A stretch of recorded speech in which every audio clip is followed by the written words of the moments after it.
দুর্দান্ত স্বাদের একটা চিকেনের রেসিপি নিয়ে এসেছি বন্ধুরা, আপনাদের জন্য অবশ্যই ভালো লাগবে। আর যদি ভালো লাগে চ্যানেলটি কিন্তু অবশ্যই সাবস্ক্রাইব করবেন। চিকেনের রেসিপিটি করার জন্য আমি রিফাইন তেলের মধ্যে গোটা ধনে, জিরে, গোটা গরম মশলা, তেজপাতা আর দিয়ে দিয়েছি শুকনো লঙ্কা। একটু নাড়াচাড়া করে আগে থেকে কেটে রাখা পেঁয়াজ কুচি, আদা বাটা, রসুন বাটা দিয়ে স্বাদ অনুযায়ী নুনটা দিয়ে দিয়েছি আগে থেকে, যাতে পেঁয়াজটা ভালো মতো নরম হয়ে যায়। আর দিয়েছি কিছুটা টমেটো কুচি। সমস্ত রকমের মশলা দিয়ে দিয়েছি। সমস্ত মশলার মধ্যে আমি 1 চামচ অরিগানো, 1 চামচ বিরিয়ানির মশলা, 1 চামচ গরম মশলা দিয়ে আগে থেকে যে চিকেনটা রেখে দিয়েছিলাম ভালো করে ধুয়ে, সেই চিকেনটা দিয়ে তার মধ্যে 4 চামচ টক দই দিয়ে একটু নাড়াচাড়া করে সামান্য পরিমাণ জল দিয়ে আমি ভালো মতো চিকেনটাকে কষিয়ে নিয়েছি।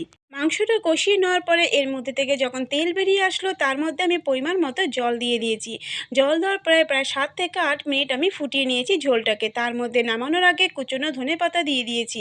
ধনেপাতা দিয়ে একটু নাড়াচাড়া করে আমি নামিয়ে নিয়েছি একটা বাটিতে। বন্ধুরা, দারুণ লাগবে যদি এইভাবে চিকেন রান্না করে